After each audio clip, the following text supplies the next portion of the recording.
le Seigneur, je vous salue au nom de notre Seigneur Jésus-Christ. Notre rendez-vous habituel se présente encore. Nous nous retrouvons autour de la parole de Dieu et c'est avec honneur et plaisir que nous allons encore passer, que je vais passer ces moments avec vous pour parler de notre Seigneur Jésus-Christ, pour parler de sa parole. La semaine dernière, nous avions commencé un enseignement dont le thème était 3 choix très importants que tu dois faire dans ta vie. Nous n'avions pas eu le temps de voir le 3e choix. Nous avions parlé de 2 choix la dernière fois, les 2 choix les plus importants. Aujourd'hui, nous allons parler du 3e choix très important que tu dois faire dans ta vie pour que ta vie soit une vie bénie, pour que ta vie soit une vie remplie de paix, remplie de réussite et de succès. Et la dernière fois, nous avions parlé que le premier choix important à faire, c'est choisir de quoi tu nourris ton esprit. Choisir de quoi tu nourris tes pensées. Choisir de quoi tu nourris ton âme. Nous avions parlé de cette instruction que Dieu avait donnée à Adam et Ève lorsqu'il leur avait dit vous pouvez manger de tous les arbres du jardin sauf du fruit de l'arbre de la connaissance du bien et du mal, car le jour où vous en mangerez, vous mourrez. Donc Dieu par là leur indiquait l'importance de savoir nourrir son esprit. Il ne s'agissait pas simplement de se nourrir physiquement, mais aussi de se nourrir spirituellement. C'était très important, ce qui faisait l'objet de leur nourriture. Ils ont choisi la désobéissance, ils ont mangé du fruit de l'arbre de la connaissance du bien et du mal, ça emmenait le péché, la séparation. Nous connaissons le reste, Jésus viendra pour nous racheter de la chute de l'homme, ainsi de suite. Mais nous voyons par là l'importance pour l'homme de choisir ce qu'il mange, de choisir ce qu'il mange. De choisir ce qu'il mange, pas seulement physiquement, mais de choisir ce qu'il mange aussi spirituellement. Et nous avions parlé le 2e choix très important qu'il faut, que tu as besoin de faire dans ta vie. C'est que tu as le choix entre comment dirais-je, la lamentation et l'adoration. Vous savez, parfois on est dans des situations où plutôt que d'entrer dans la foi, de déclarer des paroles de foi, on commence à se lamenter, à pleurer, à jouer à une sorte de partie de pitié devant Dieu, ainsi de suite. Mais c'est très important pour toi de choisir comment appelles-tu les événements qui arrivent dans ta vie. Tu les appelles d'une façon négative, tu ne vois que le côté négatif des choses, ou quelque chose peut se présenter d'une façon négative, mais au-delà de la négation de cette chose, tu peux quand même voir une espérance. Tu peux quand même voir quelque chose de positif. Et nous avions parlé d'Abraham, Genèse 22, Dieu lui a dit sacrifie Isaac. Tue Isaac pour moi. Et Abraham a dit, l'enfant et moi, nous allons pour adorer. Et nous reviendrons. Vous voyez, il a préféré voir l'espérance, voir la vie, voir la résurrection dans une circonstance pareille, plutôt que de se lamenter, de dire non, Dieu, ceci, cela, se plaindre, se lamenter, pleurnicher. Et non. Dieu nous attend, non pas dans les sentiments ou dans les émotions. Dieu nous attend dans la parole. dans la déclaration de foi. Donc voilà les deux points que nous avions vus la dernière fois. Le premier point, de quoi nourris-tu ton esprit? De quoi te nourris-tu? Il faut choisir une nourriture qui t'apporte la vie, le pain de vie. Ensuite, comment appelles-tu les événements qui arrivent dans ta vie? Il faut toujours trouver un côté positif dans tout ce qui arrive. Le côté de l'espérance. Le côté où tu vois la main de Dieu changer les choses. Et en troisième position, troisième choix, très important que tu dois faire dans ta vie, c'est savoir choisir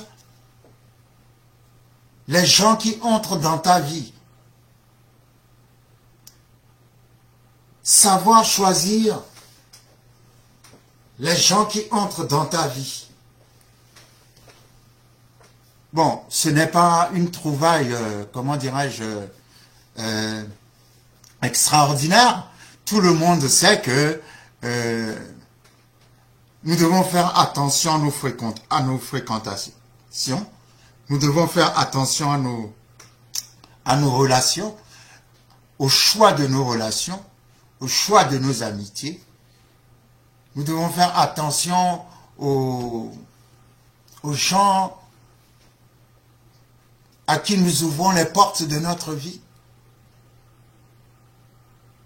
Parce que si nous ne faisons pas très attention à ce niveau, nous risquons de laisser entrer dans nos vies des gens qui seront plus des destructeurs que des constructeurs ou des bâtisseurs, ou des gens qui vont nous conduire dans notre destinée. Vous savez, une chose est inévitable quand on est sur cette terre, c'est qu'on ne peut pas se passer des autres. C'est impossible de vivre seul, exclusivement seul, ne jamais parler à quelqu'un, ne jamais avoir de relation ni de contact avec quelqu'un. C'est impossible.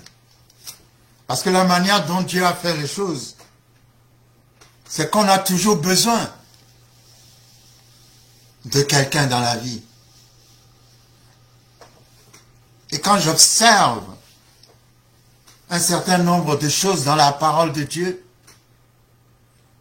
Dieu utilise toujours les gens dans nos vies. C'est à nous d'avoir le discernement pour comprendre ou pour savoir si telle personne est une bénédiction pour nous ou autre chose. C'est à nous d'avoir le discernement, de comprendre et connaître, savoir choisir les gens qui entrent dans nos vies. Parce que s'il y a quelque chose que nous avons besoin de protéger jalousement, c'est notre vie privée. Quand je parle de vie privée, je veux dire c'est notre vie. Nous ne pouvons pas laisser entrer tout le monde dans notre vie, ou n'importe qui dans notre vie, parce que chaque personne dans notre vie a une influence, a une mission et a un rôle. Et je veux prier particulièrement qu'il n'y ait dans ta vie que des rencontres heureuses. Bien sûr, que le Seigneur te donne le discernement pour discerner les faux amis et les vrais amis. Que le Seigneur te donne le discernement au travers d'une rencontre, de savoir si cette rencontre est vraiment une rencontre de Dieu, une rencontre qui va t'emmener quelque part, ou une rencontre qui va amener le malheur dans ta vie. C'est très important les rencontres que l'on a dans la vie.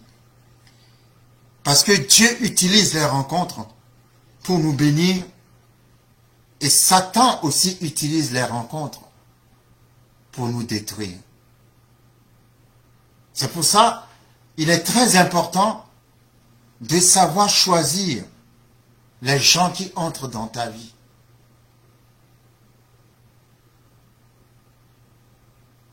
Lorsque nous allons dans 1 Samuel chapitre 9, ce passage nous parle d'un homme qui s'appelait Kis et dont le fils s'appelait Saül.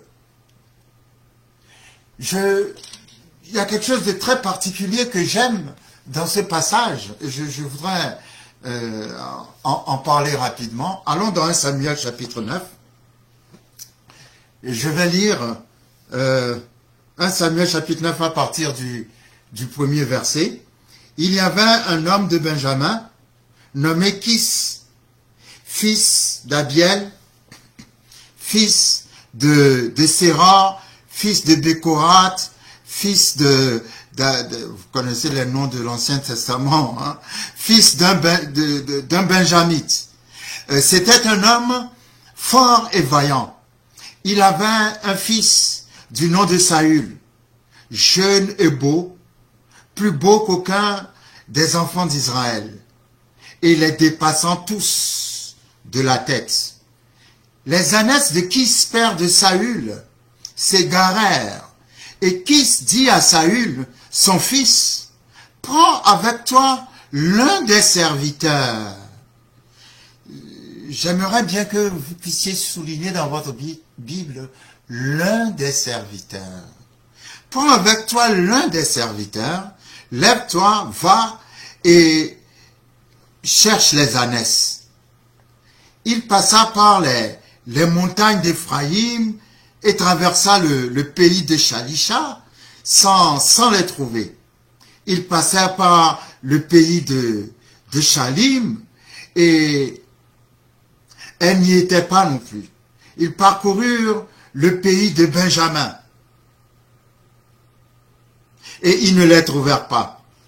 Ils étaient arrivés dans le pays de Zuph, lorsque Saül dit à son serviteur qui l'accompagnait, « Viens, retournons, de peur que mon père, oubliant les ânesses, ne se mette en peine de nous. » Le serviteur lui dit, « Voici, il y a dans cette ville un homme de Dieu, et c'est un homme considéré. Tout ce qu'il dit ne manque pas d'arriver. Allons-y. Allons-y le trouver donc. Peut-être nous fera-t-il connaître le chemin que nous devons prendre pour pouvoir trouver les ânesses, en quelque sorte. » Saül dit à son serviteur, « Mais si nous y allons, que porterons-nous à l'homme de Dieu? Car il n'y a plus de provisions dans nos sacs et nous n'avons aucun présent à offrir à l'homme de Dieu. Qu'est-ce que nous avons? » Le serviteur reprit la parole et dit à Saül, « Voici, j'ai sur moi le quart d'un sicle d'argent, je le donnerai à l'homme de Dieu et il nous indiquera notre chemin. » Autrefois en Israël, quand on allait consulter Dieu, on disait, « Venez, allons au voyant. » Car celui qu'on appelle aujourd'hui le prophète s'appelait autrefois le voyant. Saül dit à son serviteur, « Tu as raison, allons. » Et ils répondirent, et ils se rendirent, rendirent à la ville où était l'homme de Dieu. Comme ils montaient à la ville, ils rencontra des jeunes filles sorties pour puiser de l'eau. Et ils leur dirent, le voyant est-il ici? Elles leur répondirent en disant, oui, il est devant toi, mais va promptement, car aujourd'hui il est venu à la ville parce qu'il y a un sacrifice pour le peuple sur le haut lieu. Quand vous serez rentrés dans la ville, vous le trouverez avant qu'il monte au haut lieu pour manger, car le peuple ne mangera point qu'il ne soit arrivé parce qu'il doit bénir le sacrifice, après quoi les conviés mangeront. Montez donc, car maintenant vous le trouverez. Ils montèrent à la ville, ils étaient arrivés au milieu de la ville, quand ils furent rencontrés par Samuel qui sortait pour monter au haut lieu. Or, un jour avant l'arrivée de Saül, l'Éternel avait averti Samuel en disant, « Demain, à cette heure, je t'enverrai un homme du pays de Benjamin, et tu l'oindras comme chef de mon peuple d'Israël. Il sauvera mon peuple car de la main des Philistins, car j'ai regardé mon peuple parce que son cri est venu jusqu'à moi. » Alors, nous allons reprendre, comment dirais-je, doucement. Qui s'a perdu ses ânesses? Il demande à son fils,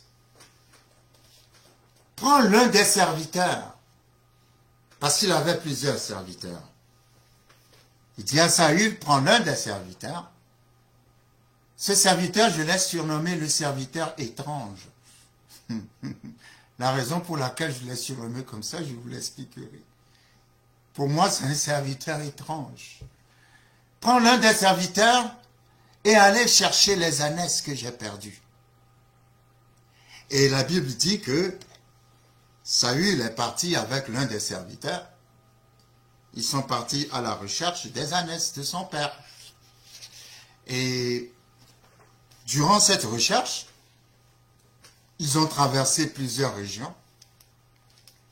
Nous avons vu les noms, hein, Shalim, Shalisha, le pays de Benjamin. Chaque nom a sa signification prophétique, mais on ne va pas rentrer là-dedans. Tout ce que j'aurais aimé que l'on comprenne, c'est que ils sont partis loin. Ils ont traversé des villes. Ils ont des régions.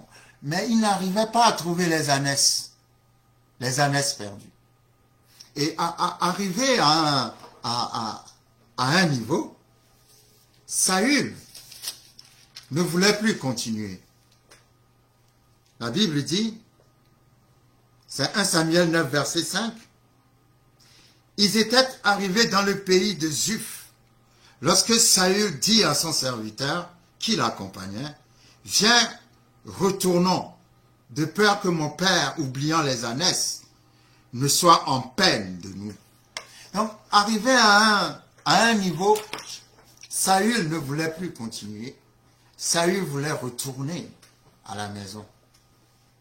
Parce qu'il craignait que leur père allait s'inquiéter pour eux, ce qui est tout à fait normal. Et ce que j'aime, c'est l'attitude du serviteur.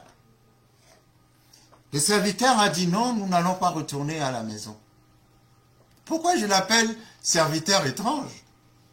Parce que c'était un serviteur qui n'écoutait pas toujours ce que le maître lui disait. Bon, son maître, c'était le père de Saül, mais le fils du maître est aussi son maître. Donc Saül était son maître. Mais quand Saül disait il fallait qu'on fasse ceci, le serviteur pouvait contredire Saül et dire non, je pense qu'il faut faire cela. C'est pour ça que je disais que c'est un serviteur étrange, parce que lorsqu'on l'étudie, lorsqu'on l'analyse, ses propos, ses interventions, ses comportements, il me fait penser au Saint-Esprit. Il me fait penser au Seigneur Jésus-Christ. C'est comme ça que le Seigneur agit dans notre vie. Il dit à Saül, non, non, on ne va pas retourner à la maison. Nous sommes arrivés trop loin pour qu'on retourne à vide. Come on. Nous sommes arrivés trop loin pour qu'on retourne à la maison et dire qu'on n'a pas trouvé les ânesses. Nous sommes arrivés trop loin pour aller expliquer après que nous avons perdu tout ce temps-là pour rien. Non, non, on ne retournera pas à la maison. De toucher ton rêve. Tu n'es pas loin de la réalisation de l'idéal qui t'a fait sortir de ta maison. Ne retourne pas à la maison. Et Saül devait être un peu surpris. Et le serviteur dit à Saül, tu sais, là où nous sommes arrivés, dans la prochaine ville, se trouve un grand prophète. Et ce prophète-là est capable de nous dire par où passer pour trouver les ânesses qui se sont perdues. Et Saül dit à son serviteur, mais nous n'avons rien, nous n'avons plus de provisions. Si nous voyons le prophète, nous n'avons rien à offrir au prophète. Parce que en ce temps-là, comme dit la parole de Dieu, tu ne vas pas voir l'homme de Dieu sans lui apporter d'offrande. Alors le serviteur, que j'appelle toujours le serviteur étrange, dit à Saül, j'ai un peu d'argent sur moi. Ça, c'est extraordinaire. Le serviteur de l'argent, le maître n'en a pas. J'ai un peu d'argent sur moi. Quand on va arriver dans la ville, nous donnerons cet argent comme offrande au prophète. Et il nous dira où se trouvent comment dirais-je, les ânesses perdues de ton père. Et Saül a dit, bon, ok, d'accord, ok. Ce qui est étrange, c'est le zèle de ce serviteur. Ce serviteur ne voulait pas que son maître rentre à la maison sans avoir trouvé les ânesses. Ce serviteur encourageait son maître pour ne pas désespérer, pour ne pas abandonner. Ce serviteur était prêt à investir tout ce qu'il avait juste pour voir son maître atteindre son but. Ce serviteur savait, come on, que dans la prochaine ville se trouve un prophète. Et ce serviteur va dire à Saül, non, tu ne retourneras pas à la maison à vide. Je prie en cet instant qu'il y ait dans ta vie des gens qui peuvent te dire non. Pas des gens qui sont là pour te dire oui, oui, oui, oui, oui, et te faire, mais des gens qui peuvent te dire non. C'est le serviteur qui parle à son maître. Il parle au fils de son maître, qui est son maître. Il dit non. Le serviteur a dit, je ne te laisse pas repartir sans avoir obtenu ton succès. Je connais un prophète et je sais que dans la ville prochaine, on pourra le rencontrer. Nous n'avons plus de provisions, mais je donne tout ce que j'ai. Parce que je veux que tu rentres avec succès à la maison. Vous savez, Kis, le père de Saül, a dit à Saül, prends l'un des serviteurs. L'un des serviteurs. Nous ne connaissons pas le nom de ce serviteur. Nous ne savons pas quelles sont les motivations de ce serviteur. Mais ce serviteur, nous en avons besoin dans notre vie. Nous avons besoin de quelqu'un qui est avec nous pour nous pousser. Nous avons besoin de quelqu'un qui est dans notre vie, qui entre dans notre... La Bible ne dit pas que c'est même pas un ami de Saül. Saül a dû le choisir comme ça, mais son choix était vraiment un choix divin. Que Dieu fasse que nos choix soient divins. Que nos choix soient les choix de Dieu.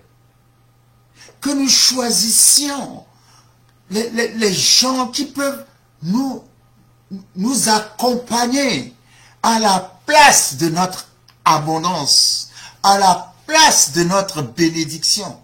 C'est le psaume 66 qui dit, le psalmiste dit, tu nous as fait, nous avons traversé l'eau, nous avons traversé le feu, il y a des hommes qui se sont assis sur nos têtes, qui se sont assis sur nos reins, mais tu nous as quand même conduits à la place de notre abondance. C'est-à-dire, nous avons fait face à beaucoup de complications dans la vie, mais tu nous as conduits à la place de notre abondance. Que Dieu mette dans ta vie quelqu'un qui va te conduire à la place de ton abondance. Parce qu'on ne peut pas réussir tout seul, comme je disais tout à l'heure. Cette personne, même Jésus-Christ de Nazareth, quand il est arrivé sur la terre, quand il allait commencer son ministère, il avait besoin que quelqu'un puisse le présenter, que quelqu'un puisse l'introduire. Il n'est pas venu tout seul, ne s'est pas introduit tout seul, n'a pas fait tout seul. Non, il a fait le ministère avec des collaborateurs qui étaient là pour le pousser, des collaborateurs qui étaient là pour l'exposer, pour le présenter, pour l'introduire. Jean-Baptiste a dit, voici l'agneau de Dieu qui enlève le péché du monde.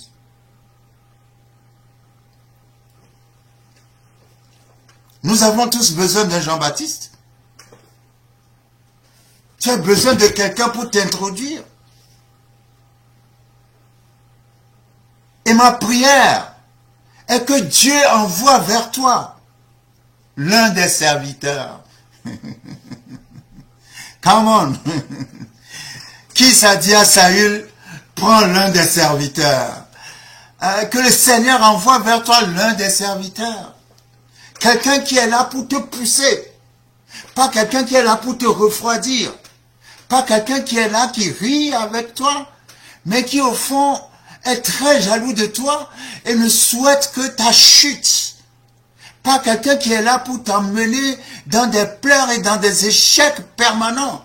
S'il en a ainsi dans ta vie, au nom puissant de Jésus, que la main de Dieu frappe cette personne et te libère de cette personne. Dans le nom de Jésus-Christ de Nazareth. Dans le nom de... Toute personne qui est en mission diabolique dans ta vie, pour t'empêcher d'entrer dans ta destinée, que la main de Dieu la frappe en cet instant précis. Au nom puissant de Jésus-Christ de Nazareth. Au nom puissant de Jésus-Christ de Nazareth. Au nom puissant de Jésus-Christ de Nazareth. Ce serviteur qui était avec Saül n'était pas l'ami de Saül. Vous savez, parfois, il y a des gens qui traversent votre vie. Il y a des rencontres que vous faites qui ont une apparence banale. Une apparence banale. Mais, lorsque vous rencontrez ces gens, ils laissent une marque éternelle dans votre vie. Et ils laissent une marque d'amour, une marque de bénédiction éternelle dans votre vie. C'est peut-être pas vos amis, votre ami, mais c'est quelqu'un que vous avez rencontré. Ah, moi je crois beaucoup aux rencontres divines, rendez-vous divins, rencontres divines. Que le Seigneur mette des rencontres divines sur vos chemins. Que le Seigneur mette ses anges sur vos chemins, qui vont venir vous servir, qui vont vous montrer la direction, qui vont vous accompagner dans la place de votre abondance. que le Seigneur se manifeste au travers de rendez-vous divins, des rencontres. Je prie pour des rencontres. Je prie pour des rencontres. Je prie pour des rencontres divines au nom puissant de Jésus. Des rencontres divines. Quand ils sont arrivés dans cette ville où se trouvait le prophète Samuel, la Bible nous dit que la veille, Dieu avait dit à Samuel, « Demain, je t'enverrai un jeune homme. Et ce jeune homme, quand tu vas le rencontrer, je voudrais que tu puisses loindre roi sur mon peuple. » Et lorsque les jeunes filles ont indiqué aux serviteurs et à Saül où se trouvait le prophète, la Bible dit, lorsque nous lisons 1 Samuel chapitre 9, verset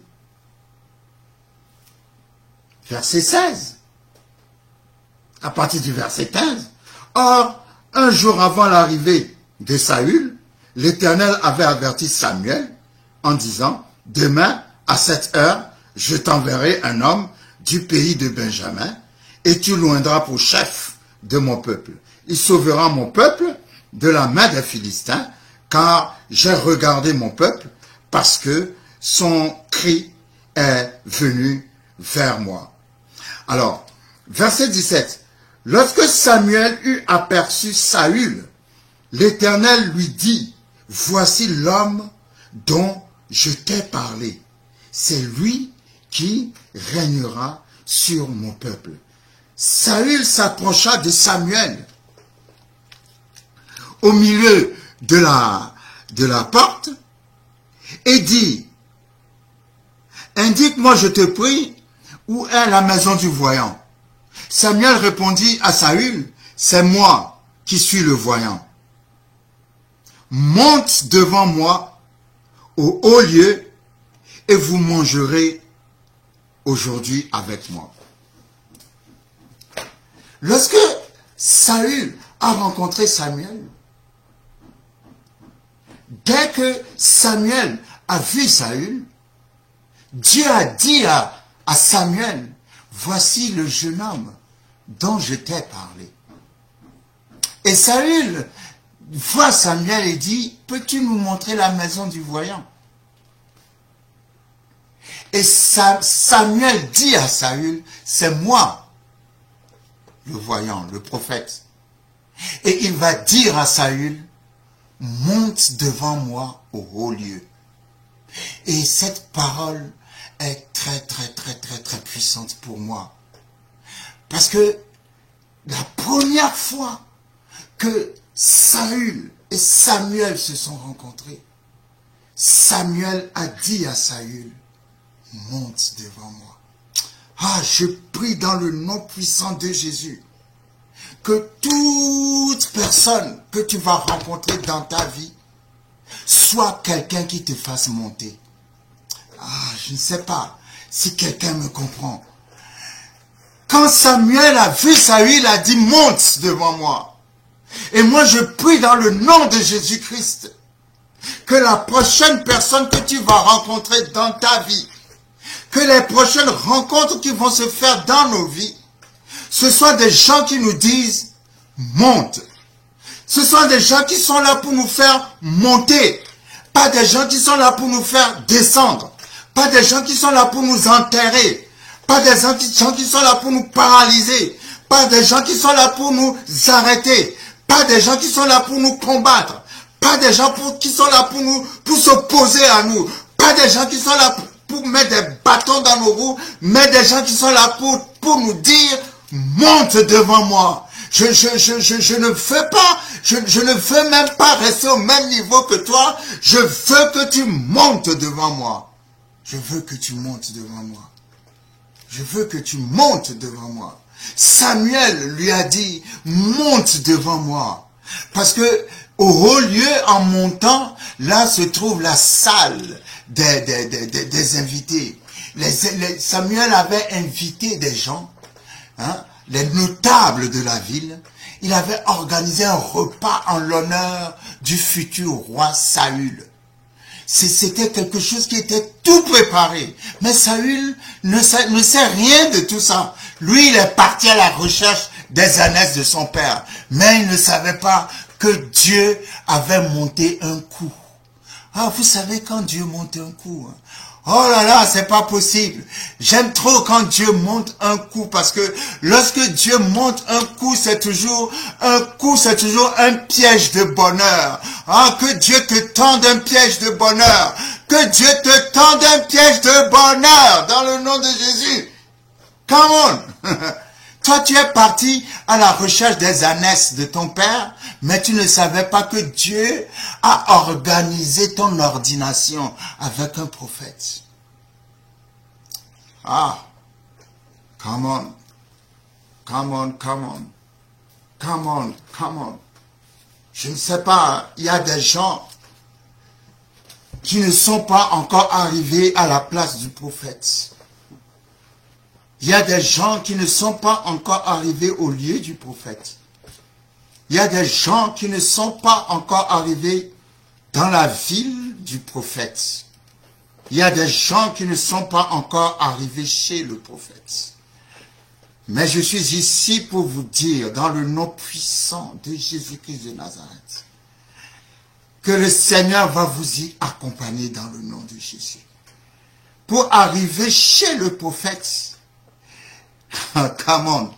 Pour arriver chez le prophète, tu as besoin de quelqu'un qui t'aime, de quelqu'un qui veut ton bien, de quelqu'un qui veut te voir réussir, de quelqu'un qui veut te voir avoir du succès. Tu as besoin de quelqu'un qui est prêt à s'investir pour toi. Tu as besoin de quelqu'un qui a confiance en toi. Tu as besoin de quelqu'un qui croit en toi. Et il y a des gens, ils sont partis à la recherche des ânesses. Mais ils n'ont pas encore trouvé les ânesses. Ils n'ont pas trouvé les ânesses. Ils n'ont pas non plus trouvé le prophète. Mais aujourd'hui, après avoir entendu la parole de Dieu, tu vas trouver le prophète. Je dis, tu vas trouver le prophète. Tu vas trouver le prophète. Saül ne savait pas qu'il était le futur roi. Kis, son père, ne savait pas que son fils est le futur roi. Mais Dieu le savait. Et Dieu a fait en sorte que Kis a perdu ses ânesses. Et quand il a perdu ses ânesses, il a dit à son fils Saül, prends l'un des serviteurs. Ah, come on! Prends l'un des serviteurs. Et il s'est trouvé que l'un des serviteurs, c'est ce serviteur qui ne voudrait pas que tu retournes à la maison les mains vides. C'est ce serviteur qui ne veut pas te voir échouer. C'est ce serviteur, oh, je prie dans le nom puissant de Jésus-Christ de Nazareth, qu'il entre dans ta vie des gens qui veulent te voir monter. Des gens qui veulent te voir monter.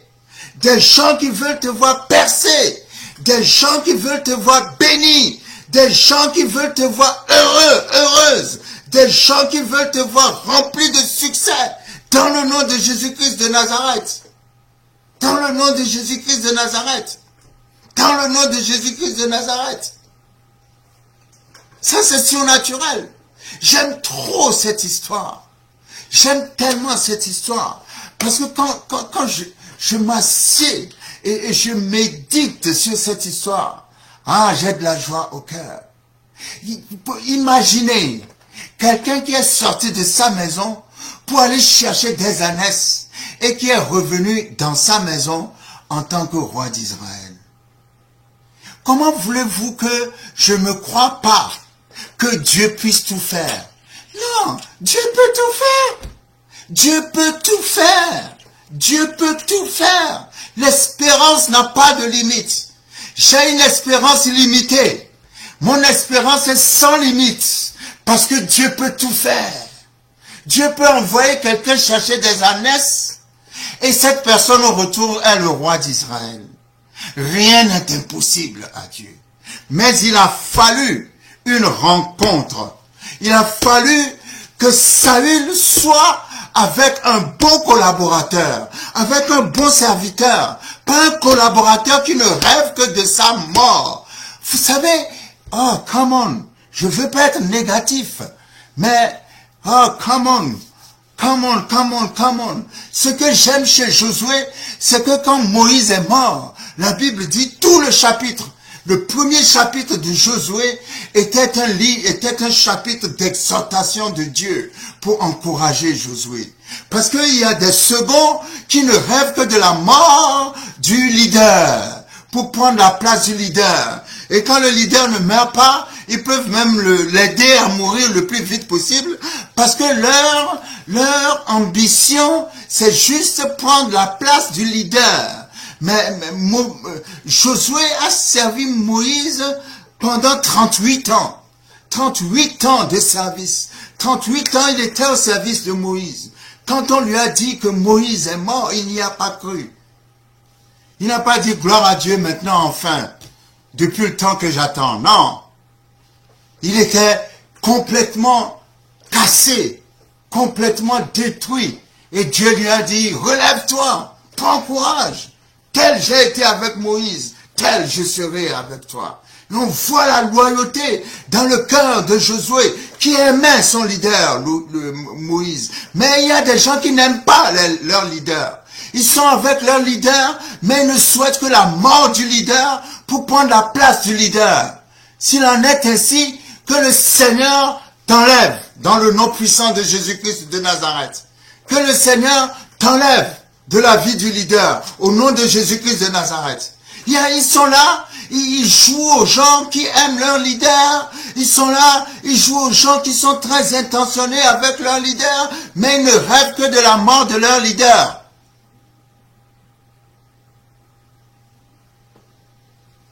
Ils ne rêvent que de la mort de leur leader. Ils ne rêvent que de la mort de leur leader. Mais le leader ne mourra pas.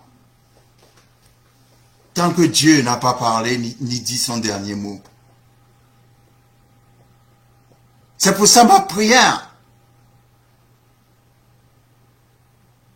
est que Dieu nous donne le discernement. Lorsque nous ouvrons les portes de notre vie, que nous sachions ouvrir les portes de notre vie aux gens qui vont nous dire, comme Samuel a dit à Saül, monte devant moi.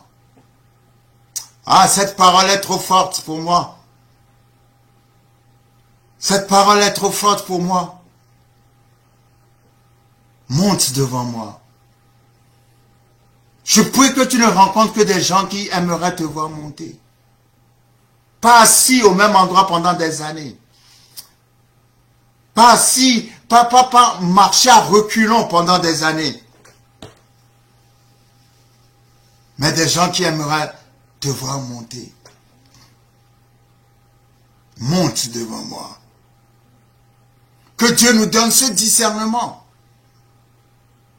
Que tu saches à qui tu ouvres les portes de ta vie. Que l'ennemi ne vienne pas s'asseoir sur ton trône. Les voleurs de destinée. Les parasites de destinée. Les bloqueurs de destinée. Parce que quelque part, tu auras été toi-même aveugle. Que Dieu t'ouvre les yeux. Que Dieu ouvre les yeux à quelqu'un au travers de ce message. Que le Seigneur te montre le cœur de tes collaborateurs. S'ils sont avec toi pour bâtir ou s'ils sont avec toi pour détruire.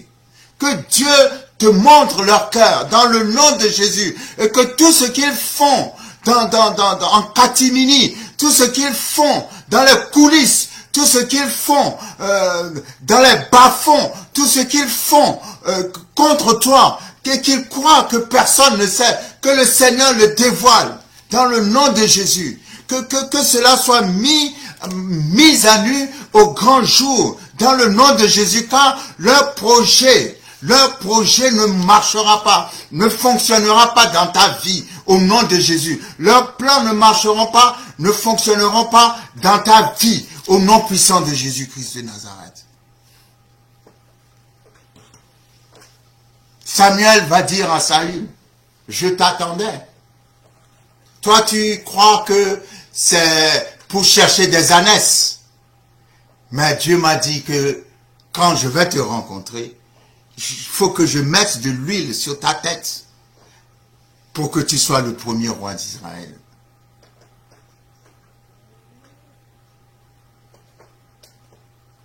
Je ne manquerai jamais, aussi longtemps que je prêcherai la parole, de prêcher le Dieu à qui tout est possible. Le Dieu avec qui tout est possible. Tu ne me diras jamais qu'il y a quelque chose que Dieu ne peut pas faire. Dieu peut tout faire. Dieu peut tout faire. Et ça, c'est suffisant pour créer en toi l'espérance au-delà de l'espérance. La Bible a dit d'Abraham, espérant contre toute espérance, c'est-à-dire, Romains chapitre 4, n'ayant pas d'espérance, Abraham a quand même espéré. Non, quand on est avec Dieu, il y a toujours de l'espérance. Il y a toujours de l'espérance. Il y a toujours de l'espérance. Samuel va prendre une fiole d'huile et verser l'huile sur la tête de Saül. Et il va dire à Saül, quand tu vas quitter ici, lorsque nous lisons 1 Samuel, chapitre 10, après avoir oint Saül, Samuel va lui dire, la Bible dit, après cela, Samuel lui dit, après cela, tu arriveras à Gibéa, Élohim, où se trouve une garnison de Philistins. En entrant dans la ville, tu rencontreras une troupe de prophètes descendant du haut lieu, précédés du luth, de tambourin, de la flûte et de la harpe, et prophétisant en même temps.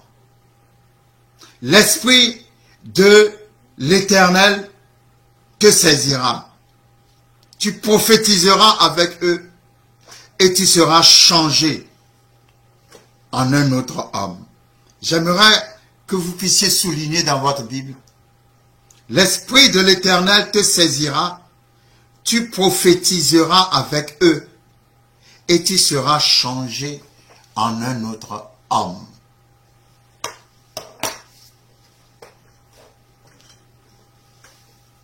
Le prophète dit à Saül, arrivé à tel endroit, tu rencontreras une troupe de prophètes en train de prophétiser. Entre dans la troupe. Quand tu entreras dans la troupe, tu prophétiseras aussi. Et tu seras changé en un autre homme. Vous voyez l'influence des associations? Dans quelle troupe as-tu choisi d'entrer? Parce que Saül n'est pas prophète.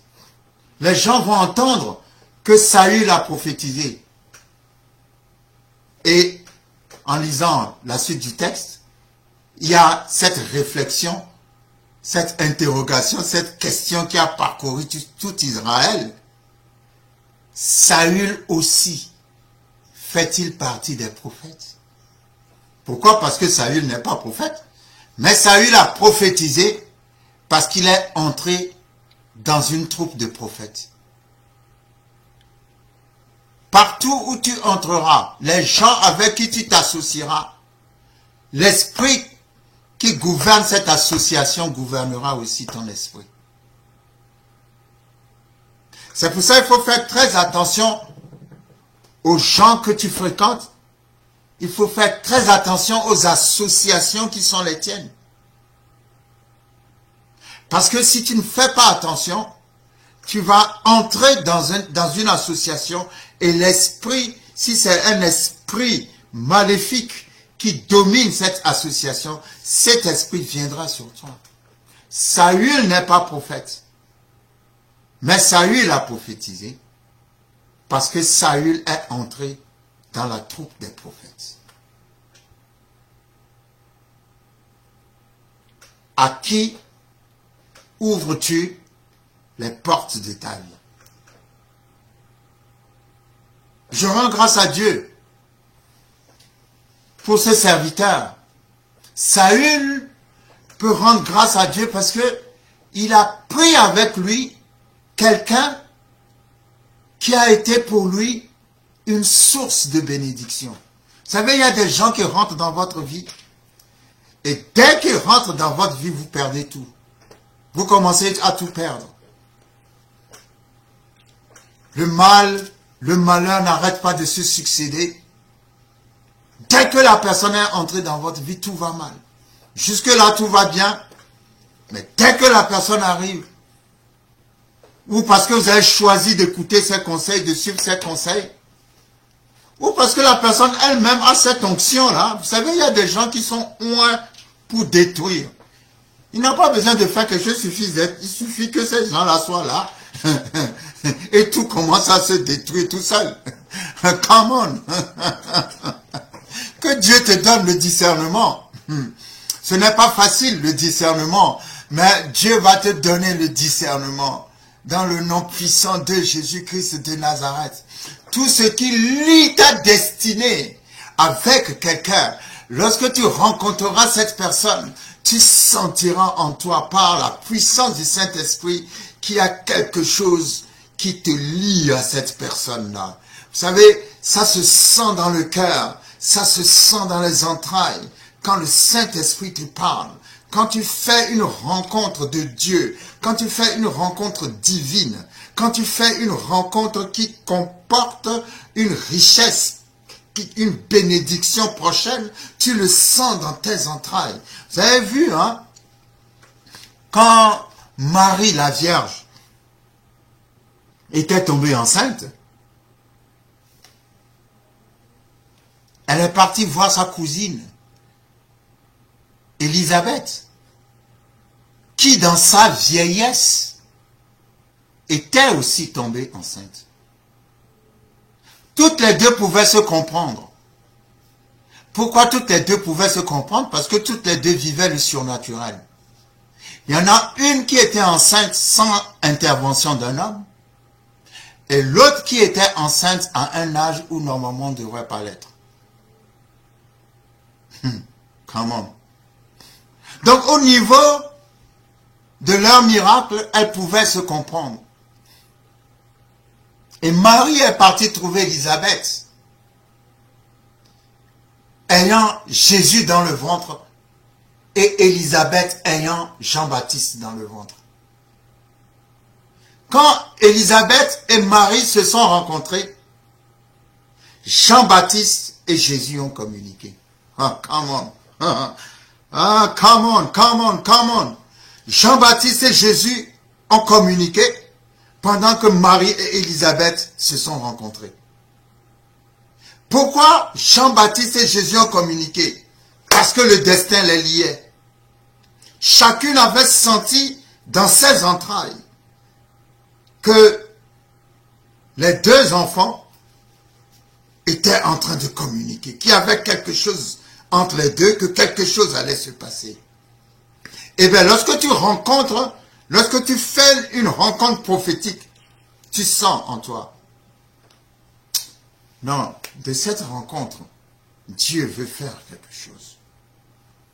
Si jusqu'ici tu ne l'as pas encore senti, je prie dans le nom de Jésus. Que le Seigneur te parle dans tes entrailles, dans ton cœur, dans ton fort intérieur. Et que tu sentes les événements désormais. Lorsque tu te trouves dans une situation particulière, que tu saches comment interpréter cette situation selon la parole de Dieu. Que Dieu te donne le discernement afin que tu ne tombes pas dans le piège de l'ennemi. Parce que Satan rôde et Satan utilise des gens pour détruire notre vie, pour entrer dans notre vie et être un blocage pour nous au nom de Jésus. Mais je déclare aujourd'hui, dans le nom puissant de Jésus-Christ de Nazareth, que toute personne dans ta vie qui jusqu'ici n'a fait que bloquer ta vie, au nom puissant de Jésus, que la main de Dieu, oh come on, je ne sais pas si je vais le dire, mais que la main de Dieu frappe cette personne et l'enlève de ta vie. Dans le nom de Jésus. Dans le nom puissant de Jésus. Dans le nom puissant de Jésus. Dans le nom puissant de Jésus. Vous savez, il y a des gens qui disent, tant que je suis vivant, telle personne ne fera pas ceci. Tant que je suis vivant, telle personne, ben tu ne vivras plus. Tu ne vivras plus. Et la personne entrera dans sa destinée parce que tu n'es pas Dieu. Mon cher, je suis désolé. Come on.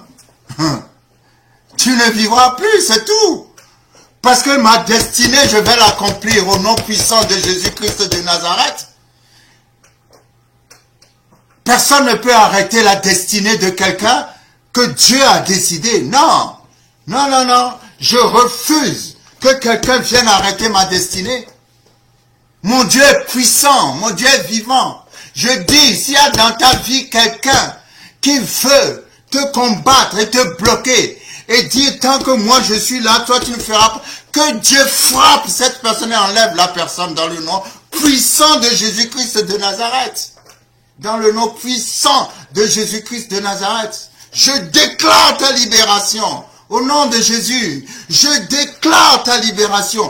Partout des paroles négatives ont été dites sur toi. Des sacrifices ont été faits sur toi. Des choses ont été dites sur toi pour que tu ne réussisses pas, que ces choses se retournent contre leur propre auteur avec leurs autels de Baal. Tous les autels de Baal qu'ils ont bâtis avec ton nom. Toutes les paroles maléfiques qu'ils t'ont envoyées, que toutes ces paroles-là leur retournent à eux et à leur descendance dans le nom puissant de Jésus-Christ de Nazareth. Je détruis tous les autels de malédiction que l'ennemi a voulu bâtir dans ta vie. Je les détruis au nom puissant de Jésus-Christ de Nazareth.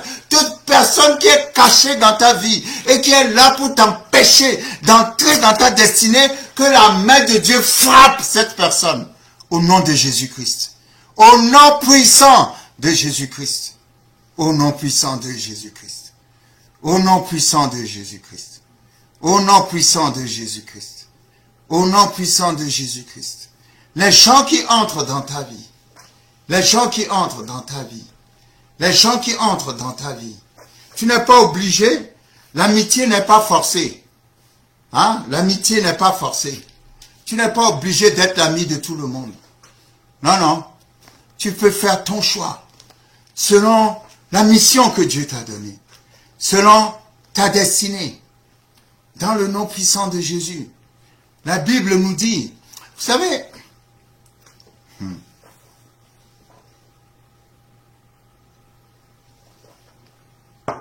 une des choses que le diable utilise pour paralyser les chrétiens dans la foi, c'est les sentiments. Les sentiments, c'est bien. C'est bien d'avoir des émotions, des sentiments, mais ça peut être satanique et diabolique. Lorsqu'on se laisse guider par les sentiments. Parce que, à cause des sentiments, parfois, il y a des décisions de foi qu'on n'arrive pas à prendre. Mais cela ne t'arrivera pas. Les sentiments, quand on ne sait pas les gérer, font partie des ennemis de la foi.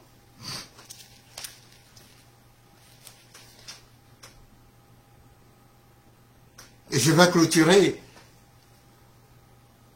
ce troisième point. Il y a tellement de choses à dire. Il y a tellement de choses à dire.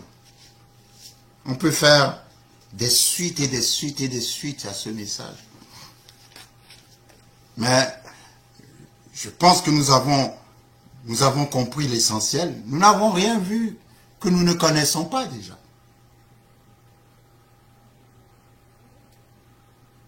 Quand vous prenez le cas de Jonathan dans la Bible et le cas de Samson, les deux cas se ressemblent. Pourquoi je dis que les deux cas se ressemblent? Parce que les deux cas tournent autour des sentiments. Et je ne sais pas pourquoi je veux dire cela. Ce que je vais dire, ça va peut-être choquer les gens. Mais je vais le dire quand même parce que c'est la vérité. C'est comme ça que je vois. Que le sentiment, si c'est pas bien géré, ça va te détruire. Parce que Dieu est un Dieu juste. Dieu ne marche pas selon les sentiments. Dieu marche selon la justice. Et quand vous lisez Juge chapitre 16, l'histoire de Samson parfois est, excusez-moi le terme, est énervant dans le sens où on voit ouvertement que Samson sait très bien que Delilah cherchait sa perte. Mais il ne pouvait pas se débarrasser de Delilah. Samson, lorsque vous lisez Juge, chapitre 16, Samson savait très bien que cette femme cherchait sa perte. Et pourtant, il ne va pas, comment dirais-je, il ne va pas prendre la chose au sérieux. Et jusqu'à ce que la Bible dit, il ouvrit son cœur à Delilah. Lorsque nous lisons Juge chapitre 16, je vous parle d'amitié, je vous parle d'amour, je vous parle de relations, je vous parle des gens avec qui nous entretenons des relations, les gens que nous laissons entrer dans nos vies. Je vous parle de la vie de tous les jours. Je vous parle de quelque chose de très simple. Hein. Samson savait très bien, parce qu'à chaque fois que Samson révélait en disant des mensonges sa faiblesse à Delilah, il voyait bien que Delilah appelait les Philistins. Mais comme ce n'était pas la vérité, ben les Philistins n'arrivaient pas à le maîtriser. Ils gagnaient toujours. Lorsque tu vois que tu es en relation avec quelqu'un qui est à chaque fois en train d'appeler tes ennemis pour te tuer, tu ne lui dis pas tes secrets. Je sais que l'expression dit l'amour rend aveugle. Oui. Excusez-moi, on peut être aveugle, mais il faut être intelligent aussi. Tu peux être aveugle, mais intelligent. La Bible dit, lorsque nous lisons Juge chapitre 16, Juge chapitre 16,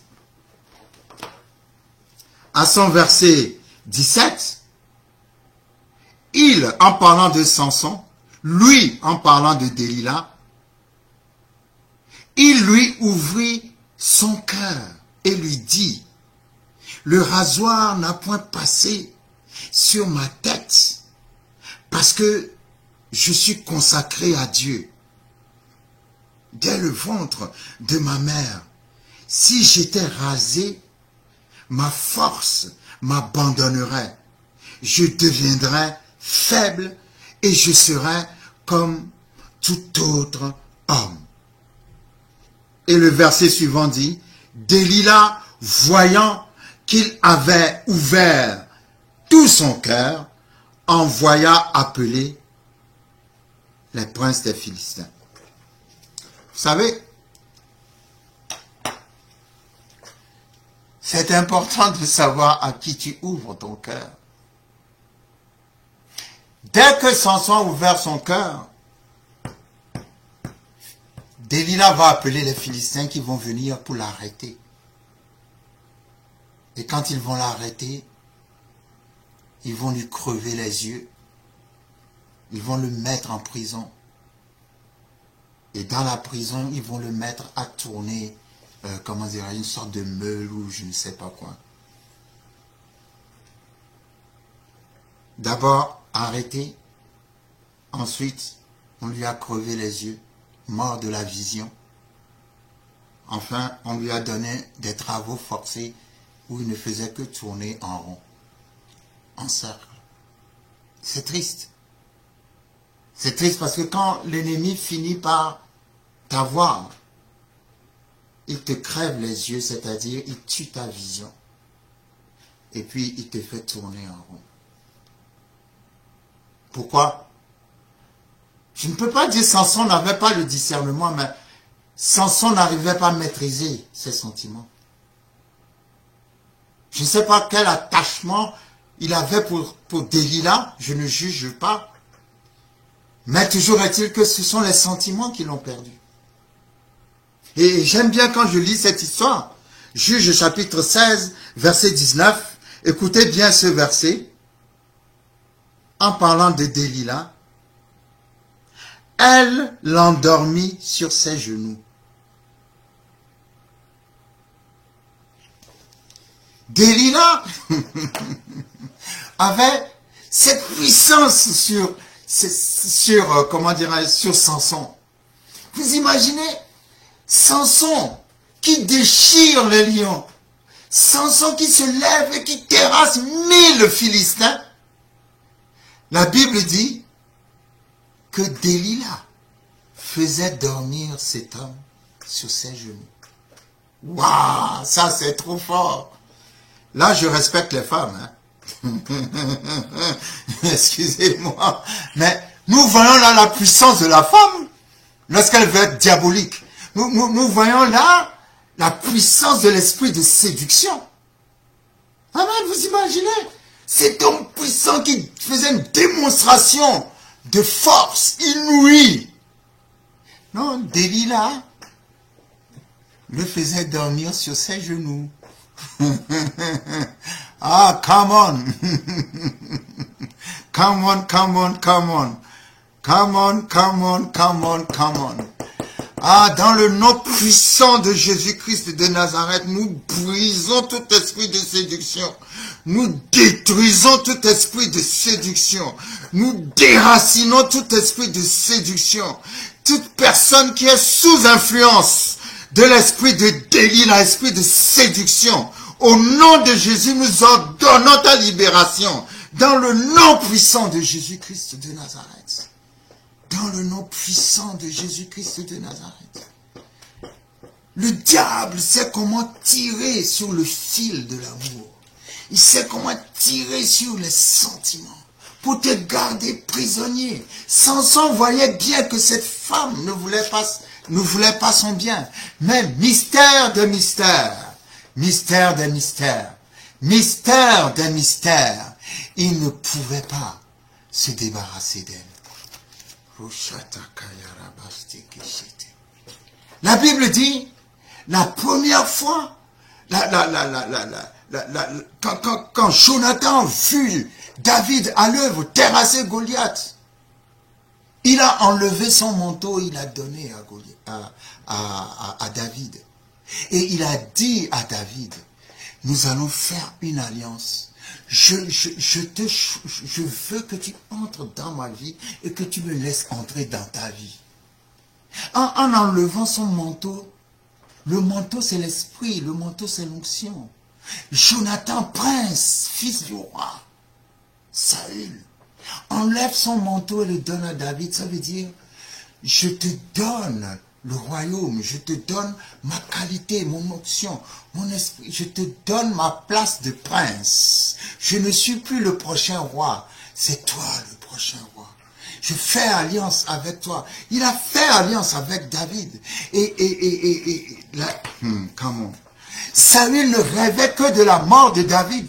Mais son propre fils, Jonathan, défendait David et protégeait David.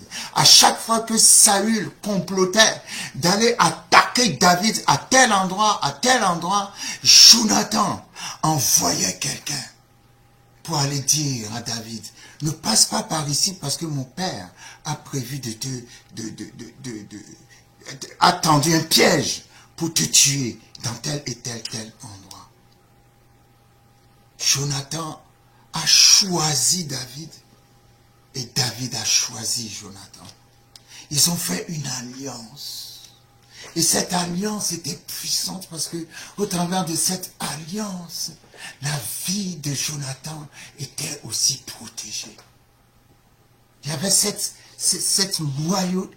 La vie de David, pardon, était protégée. Il y avait cette loyauté entre les deux.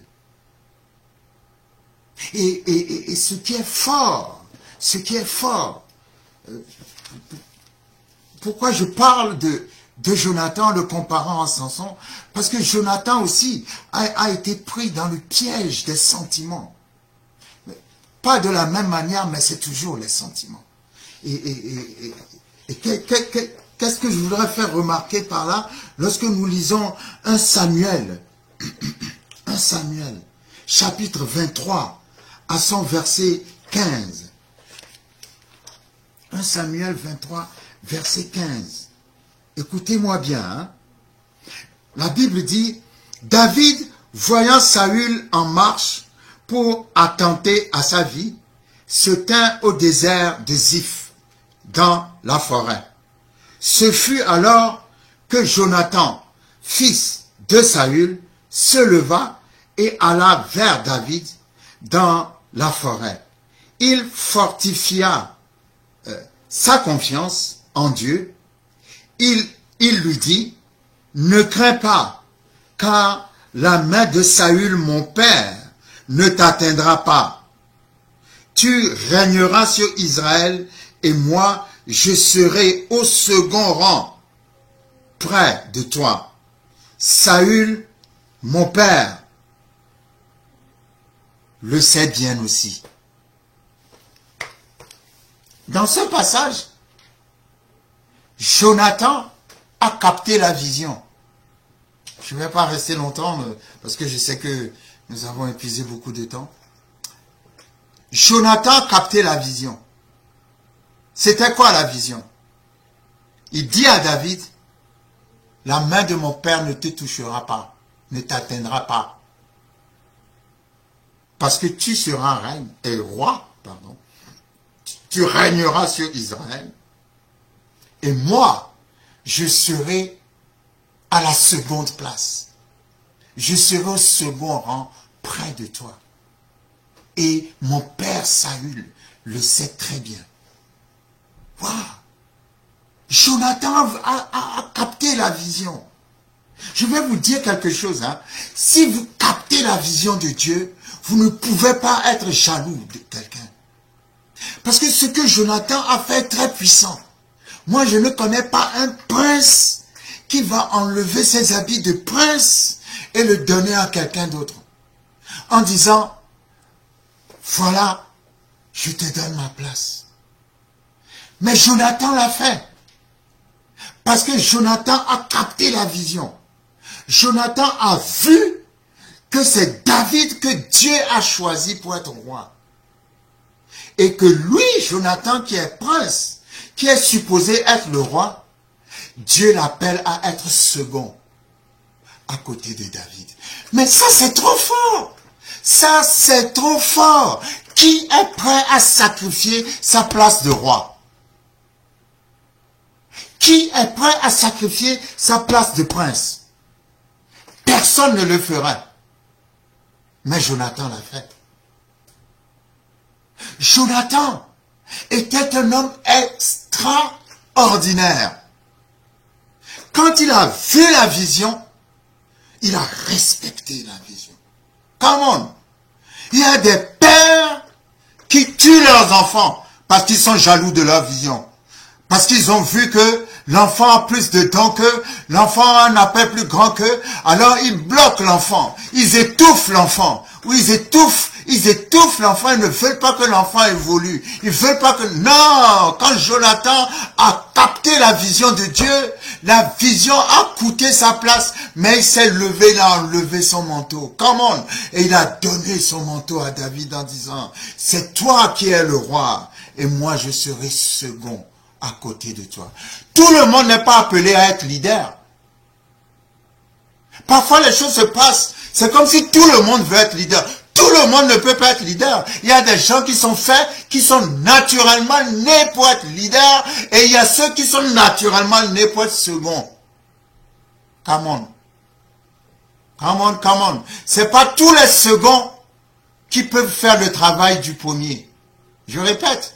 C'est pas tous les seconds qui peuvent faire le travail du premier, et c'est pas tous les premiers qui feront non plus le travail du second. Non, il y a des seconds, tu as besoin d'être second pour que le premier soit assuré, celui qui a la première place soit ferme.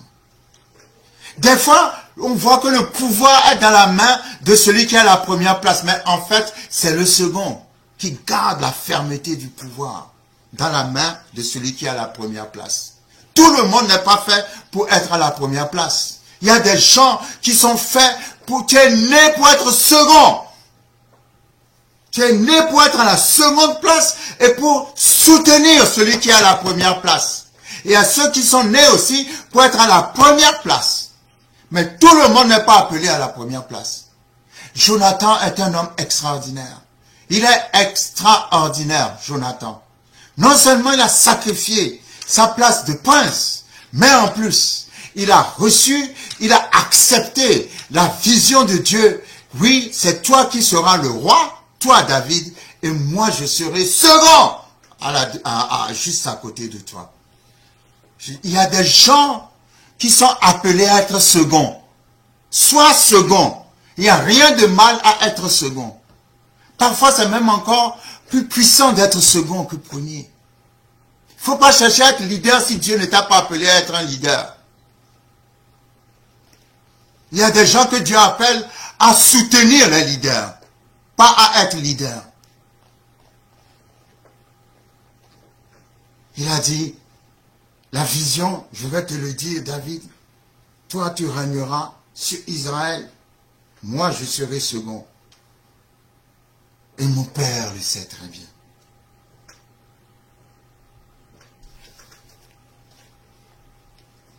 Qui sont les gens que tu choisis dans ta vie? Est-ce que c'est des gens qui sont prêts à mettre leur vie à ta disposition, à la disposition de ton appel? Est-ce que ce sont des gens qui reconnaissent l'appel de Dieu? Parce que Jonathan a reconnu l'appel de Dieu sur David, a respecté cet appel et a respecté la mission que Dieu lui a donnée auprès de David. Il a accepté. Il a dit, David est le roi, je m'incline devant David, je lui donne mon manteau de prince. Moi, je suis appelé à être second. Ah, nous n'avons pas le temps. Mais quand David est devenu roi, Jonathan était déjà mort.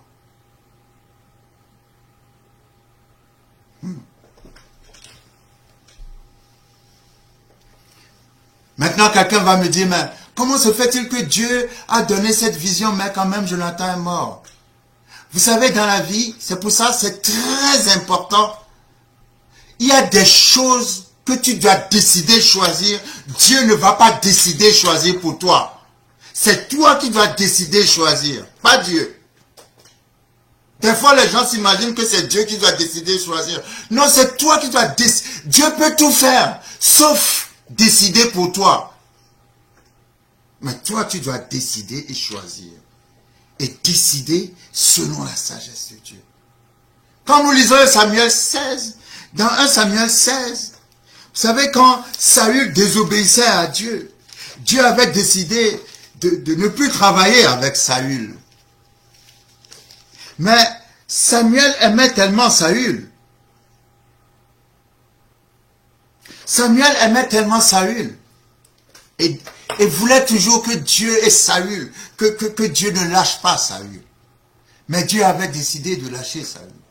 Parce que Saül ne faisait que n'allait que de désobéissance en désobéissance. Et dans 1 Samuel chapitre 16, la Bible dit ceci, l'Éternel dit à Samuel, quand cesseras-tu de pleurer sur Saül.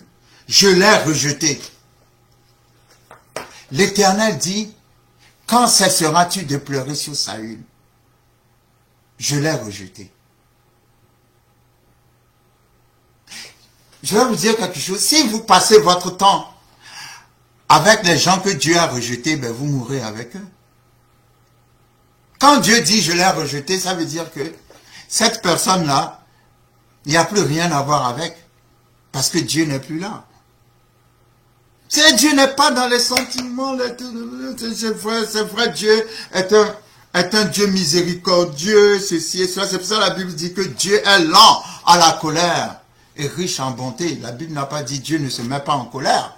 La Bible dit il est lent à la colère. La Bible ne dit pas il ne se met pas en colère.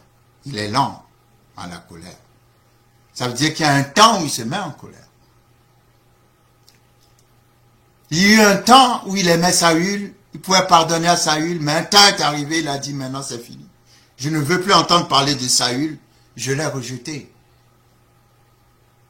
Mais pendant ce temps, alors que Dieu avait rejeté Saül, Jonathan n'avait pas rejeté Saül. Pourquoi? Parce que Saül, c'est son père. Ce lien sentimental. Or, ce que Jonathan devait faire, voyant que Dieu a rejeté Saül, Jonathan devait quitter Saül pour aller s'attacher à David. Parce que la vision pour sa vie n'est pas Saül. La vision pour sa vie, c'est David. Mais Jonathan est resté avec Saül, que Dieu a rejeté, a continué à faire des batailles avec Saül, jusqu'à partir mourir avec Saül sur le champ de bataille. Non. Non. Pourquoi Jonathan, tu fais cela? Il va te dire parce que c'est mon père. Je ne peux pas abandonner mon père, les liens, les sentiments, je ne peux pas. Si tu peux, si tu marches dans la foi. Et c'est là où certaines personnes ne seraient peut-être pas d'accord avec moi, mais moi je dis la foi n'est pas sentimentale. Si tu peux. Parce que la vision de Dieu pour Jonathan était d'être le second après David. Il fallait que Jonathan quitte son père pour aller faire la bataille avec David, pour s'attacher à David. Mais il est resté avec son père. Et comme Dieu a rejeté son père, ben il est mort avec son père. Tu ne peux pas gagner si tu passes ton temps avec les gens que Dieu a rejetés. Non, il fallait, papa ou pas papa, est-ce que tu marches dans la justice de Dieu? C'est là la question. Parce que Dieu ne va pas juger par rapport à des liens sentimentaux. Dieu juge par rapport à sa justice. Si tu es désobéissant et que tu ne respectes pas l'alliance de Dieu, Dieu ne sera pas avec toi. Et Jonathan est mort. Et pour moi, personnellement, ça c'est pour moi, c'est personnel, je trouve, il est mort parce qu'il est resté attaché à son père. Il n'y a rien de mal à être attaché à son père. Mais il y a des moments où il ne faut pas défendre l'injustice. Mais il faut défendre la justice. S'il fallait qu'il quitte son père pour aller du côté de David, il fallait qu'il le fasse. Parce que la vision était claire. C'est toi, David, qui régneras, et moi, je serai au second rang. Malheureusement, ça ne s'est pas passé comme ça. Ça m'apprend une chose, que lorsque Dieu te montre la vision, c'est à toi de décider de la suivre ou pas. Parce que la vision ne va pas t'obliger à la suivre. C'est à toi de décider de la suivre ou pas. Il y a des choix que nous devons faire. Il y a des décisions que nous devons prendre. Parce que nous avons choisi Dieu. Nous avons choisi son alliance. Nous avons choisi sa parole. Alors nous devons rester attachés à cela. Et marcher dans la fidélité. Dans le nom puissant de Jésus-Christ de Nazareth. Il y a tellement d'exemples. Il y a Ruth et Naomi. Comment Naomi est rentrée dans la vie de Ruth, ou comment Ruth est rentrée dans la vie de Naomi. Parce que inversement, Ruth a été une bénédiction pour Naomi, Naomi a été une bénédiction pour Ruth. Il y a tellement de choses qu'on peut dire, mais la seule chose la plus importante qu'il faut comprendre, c'est savoir choisir les gens qui entrent dans ta vie. Et ma prière pour clôturer, je prie dans le nom de Jésus que Dieu nous donne le discernement. Merci Seigneur pour le discernement. Merci Seigneur pour la petite voix du Saint-Esprit. Vous savez, le Saint-Esprit n'a pas une grosse voix. Il a une petite voix. Parmi toutes les voix que nous entendons, il y a toujours sa petite voix qui emmène toujours des réflexions contraires, qui emmène toujours des réflexions contradictoires. Il y a toujours cette petite voix qui te dit, fais attention à ça, fais attention à ça, regarde ici, passe ici. Mais nous restons attachés aux grandes choses qui frappent les yeux. Mais je prie dans le nom de Jésus que tu entendes la petite voix du Saint-Esprit. Quelqu'un entend la petite voix du Saint-Esprit. Merci Seigneur parce que tu nous donnes le discernement au travers de la voix du berger, la voix du Saint-Esprit. Une voix qui nous guide, Seigneur. Une voix qui nous conduit, Seigneur. Seigneur, merci de ce que tu es une lampe à nos pieds et une lumière sur nos sentiers. Je prie pour la lumière et la lampe dans ta vie. Que la parole soit la lampe et la lumière. La lampe et la lumière dans ton esprit. Que les choses mystérieuses deviennent claires devant toi. Que tout ce que l'ennemi fait en cachette, Seigneur, soit dévoilé dans le nom de Jésus. Enlève le voile des yeux de tes enfants, Seigneur. Enlève le voile des yeux de tes enfants, Seigneur. Ceux qui sont encerclés de leurs ennemis, qu'ils considèrent comme leurs amis. Enlève le voile maintenant, Seigneur. Enlève le voile dans le nom puissant de Jésus. Seigneur, délivre quelqu'un qui est sur le chemin de la trahison. Les pièges de tes ennemis ne te prendront pas. Que l'Éternel prenne tes pieds et que tes pieds n'entrent pas dans les filets de l'oiseleur. Dans le nom puissant de Jésus, l'Éternel veille. Il veille sur tes ennemis pour qu'ils n'accomplissent pas ses projets contre ta vie. Tout ce qui est caché, Seigneur, dans le nom de Jésus, c'est révélé au nom de Jésus-Christ de Nazareth. Toute personne qui amène injustement tes enfants vers la condamnation, la trahison, Seigneur, arrête cette personne au nom puissant de Jésus. C'est le temps, Seigneur, justifie tes enfants. Justifie parce que nous sommes tes enfants, Seigneur. Je parle du discernement dans le nom de Jésus. Discernement, que les yeux de tes enfants s'ouvrent. Que nos yeux s'ouvrent dans le nom de Jésus. Que nos yeux s'ouvrent sur toutes les œuvres de l'ennemi qui se passent autour de nous. Seigneur, tu révèles, tu révèles, tu révèles, tu révèles, tu révèles, tu révèles. Tu révèles, tu révèles, tu révèles, tu révèles, tu révèles, tu révèles. Seigneur, je prie pour des rendez-vous divins. Rendez-vous divins. Merci pour des rencontres divines, des projets, des rencontres divines, des rencontres que toi tu as déjà organisées au-devant de nous.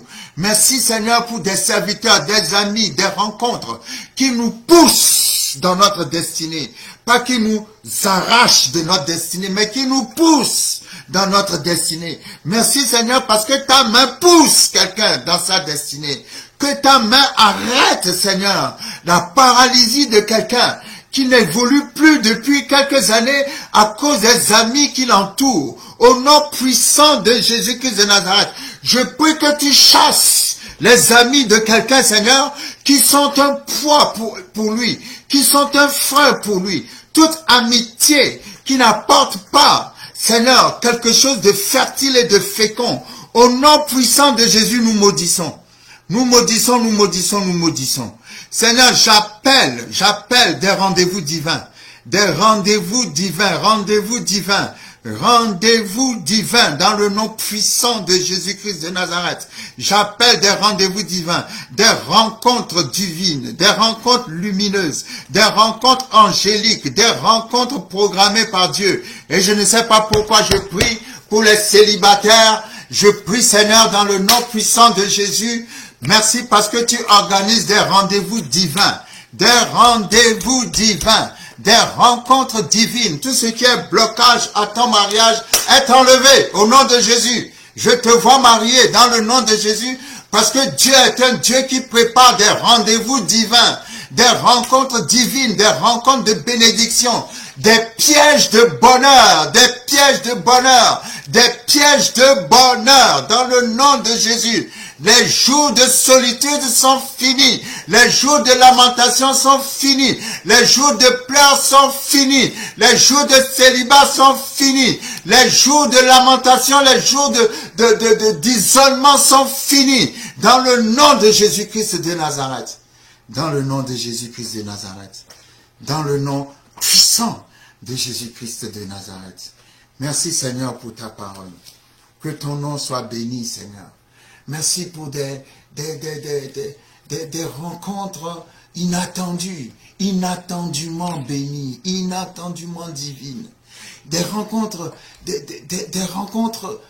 qui amènent du baume au cœur, des rencontres qui amènent la joie, qui amènent le plaisir, le rafraîchissement dans la vie de tes enfants, le rafraîchissement dans l'esprit, dans le cœur de tes enfants. Seigneur, j'interdis à tout esprit maléfique de mettre des gens de malheur sur nos chemins, au nom de Jésus-Christ de Nazareth. Non, nous ferons des rencontres divines, des rendez-vous divins, des rendez-vous divins. Merci Seigneur, parce que c'est toi qui nous attends sur nos chemins.